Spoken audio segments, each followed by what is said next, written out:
একটু একটু এইরকম এইরকম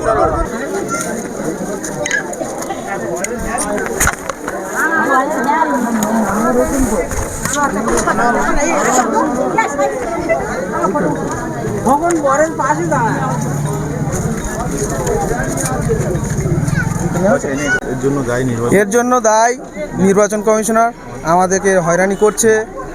অনেক মানুষ পিছনে লাইনে আছে, তারাও হয়রানিতে আছে।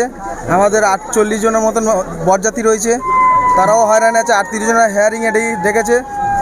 আমরা এখনও পর্যন্ত অনেক পেরেশানিতে আছি। আর আমরা এখানকার স্থায়ী ভোটার, ভারতবাসী।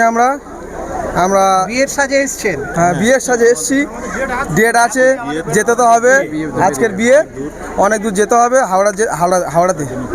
তার জন্য আমরা খুব পেরেশান। বরযাত্রীদেরও তো হ্যাঁ, বরযাত্রীদের খুব পেরেশান আছে। 40 জন বরযাত্রী। কতজন? 40, হ্যাঁ, 38 জন। আপনি কি এলের লাইনে নথি জমা করলেন? হ্যাঁ, নথি জমা করেছি। রিসিভ কপি দেওয়া হয়েছে? রিসিভ কপি দিয়েছে। মানে এর জন্য খুব পেরেশান। আর ধিক্কার জানাচ্ছি নির্বাচন কমিশনারকে, যে আমাদের পেরেশান করার জন্য। বিয়ের দিন শুনানিতে, বিয়ের দিন শুনানিতে যে আমাদের হয়রানি হতে হচ্ছে, পেরেশান হতে হচ্ছে। সামান্য ভুল ছিল আমাদের, একটা নাম ভুল, একটা অক্ষরের ভুল। হ্যাঁ, একটা অক্ষরের ভুল ছিল, তার জন্য। আনোয়ার হোসেন খান।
ওই বিয়ে যে যাবে হেয়ারিংয়ে যাচ্ছে, বিয়ে হেয়ারিং আছে, বিয়ে করে।